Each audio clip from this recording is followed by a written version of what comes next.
So Necati, can you tell the good people all the ways in which my guitar is better than yours?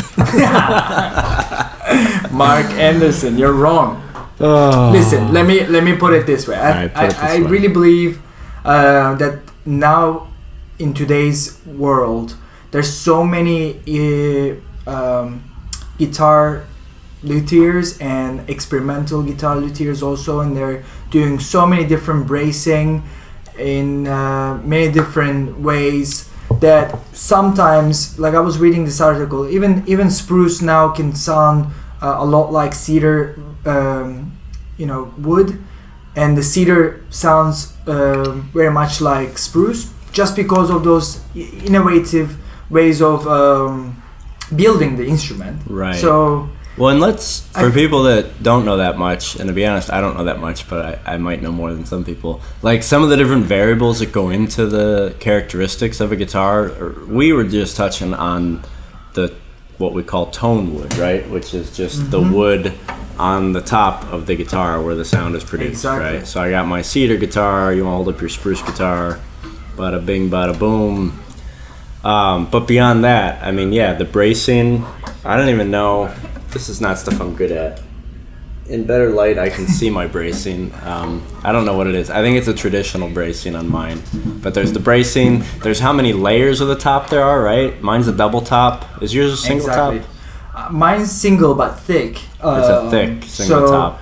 Sometimes they do those double tops where the wood grains are going in different directions. Sometimes they're lined up. Sometimes one layer spruce, one layer cedar. Then there's the back. Yours is very special in that regard. Mine is very special because it has 3 layers of wood. The triple back. Brings triple back. It's a heavy duty guitar.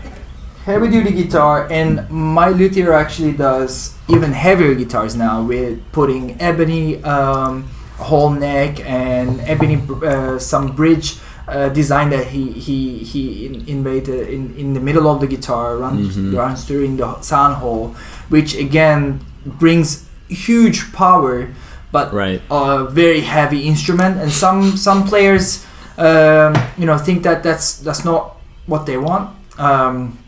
There's a lot of players that they're just used to classical, design, going back to the all the Torres and everything that started creating the contemporary classical guitar or Spanish built guitars. I think one of the things I really appreciate about guitars, though, I might be wrong about this, but my understanding, like compared to say violins or upright basses, violas, cellos, those instruments have a longer tradition of their building technique. Like guitars, we didn't get a 6-string guitar until 1800 or 1799, if I'm remembering right. Forgive me, Richard Savino, if I forgot everything you taught me. We didn't have 6-string guitars until 1799, and like the construction then was very different than it is now. The bodies were smaller, the necks were more narrow. There's a lot that changed over the course of the 19th century, so we didn't really get guitars like we have them now until towards the end of the 19th century, right? And so, it's been, 150 years or so, but I think because the tradition doesn't go back that deep, and maybe because guitar is so prevalent in just folk and other styles of music, I think there's so much experimentation with the building. And so like you're talking about your luthier in particular, Jeroen Hilhorst, he does some really like wild, innovative, creative things. Some of them might work better than others. I think, like you said, some players maybe just aren't into it because it's not typical, but he's trying different stuff. Yeah, like what yours have, the little sound hole. That's right. I have a little hole right there. That's what I was peeking in, trying to look at the bracing. And you can tell us like your experience on that. Does it give you a better hearing when you're performing? Is it helping you as a player? I don't know if it's helping me. I mean, you do get, I guess, more of a direct line of the sound rather than you know, I guess technically when you play, the sound goes out and then it reverberates back to you, and that's what you're hearing. But with this, you're hearing it directly. I don't know that it's really louder necessarily. I mean, this guitar in particular is pretty loud. It is. I don't know if the experience of holding it and playing it, Yeah. you know, that I don't know if this does much or not, to be honest. Like, I like having it there. I don't know that I would suffer if it wasn't there. The thing I really like, and yours does this too, is can everybody see that? The elevated fingerboard. So when you go up high there, it's much easier to kind of grab because your thumb has somewhere to rest along here. Yeah. You know, so that's something that Torres wasn't doing. So I really like that. Yeah, and the guitar almost sits like fretboard, and the body of the guitar like in these angles, which is again very unique rather than those traditional flat guitars. So long story short, I think there's no such a thing as perfect guitar anyways ever in this world. There's always faults and some things that are missing from other guitars that you will hear or play. But we all fell in love with our own instruments because we spend so much time you know, understanding them, learning them, and knowing about them. And you know your guitar very well by now. How long has it been? I got it in 2012, summer of 2012. Yeah, so almost 10 years now. May 2000. Wow. Yeah, I've had it for 11 years. That's crazy. And you've had yours, you know, since you were a little baby. It's true. And I learned it's not the easiest guitar to play, and I always say this to everyone, but now I can play it easier than any other guitar because I know it so well, and I know how to where to push it, where to you know, calm down, which frets to calm down on. Your technique and your style of playing like developed based on using that guitar, right? So. Exactly. Yeah. And you remember when we first started playing together, you had a low-end built guitar, not maybe as not quite as at high. the level of these two, yeah. Yes, I still have and that we one. We were struggling a lot to balance the sound in a way, because if I did too much, it was, you know, overloading your instrument. But now it's a perfect balance, and it's a good chamber, I think, instruments to have these two. I think I also play louder now. At that point, to be honest, I'd only been playing classical for, I don't know, 6 years or so. It's true. And I think I play louder now too.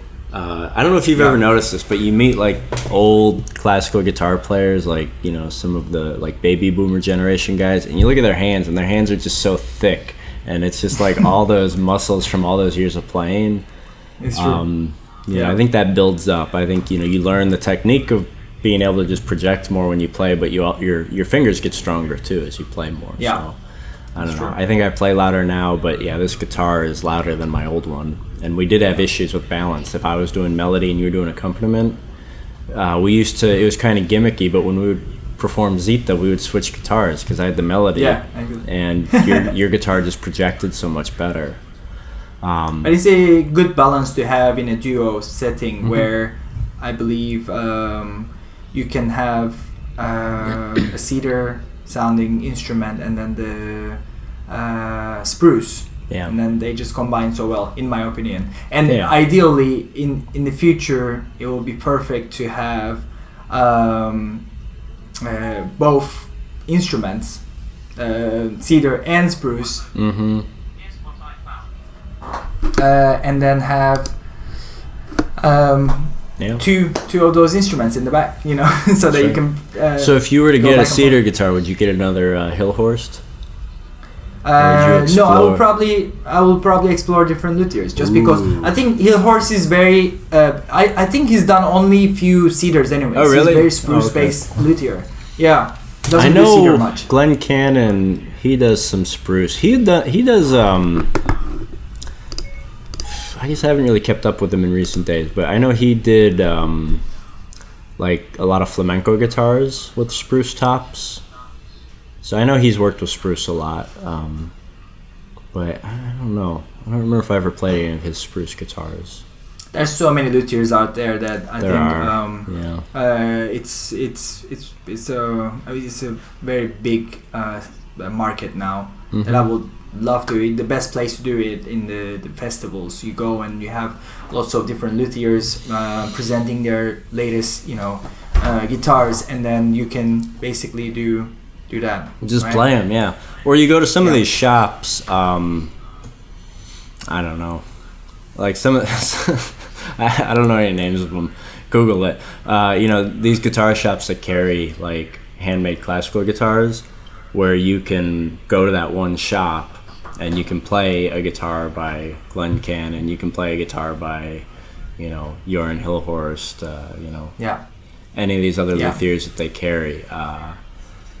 That's sort of a cool thing too, and like you said though, going to the festivals is a nice way to see that, and you see the other players and you get to try out their guitars too, and that's sort of a fun thing, geeking out over guitars. Yeah. Long story short, go try a bunch of guitars and get the one that you fell in love with, and then you're probably not gonna be in love with that guitar for the rest of your life. You will always want the other wood or the other type. But when you know. One and only. That's it. I love it. Yeah. I love it. All right. That's it for the guitars. Cool. Good chat. Good talk.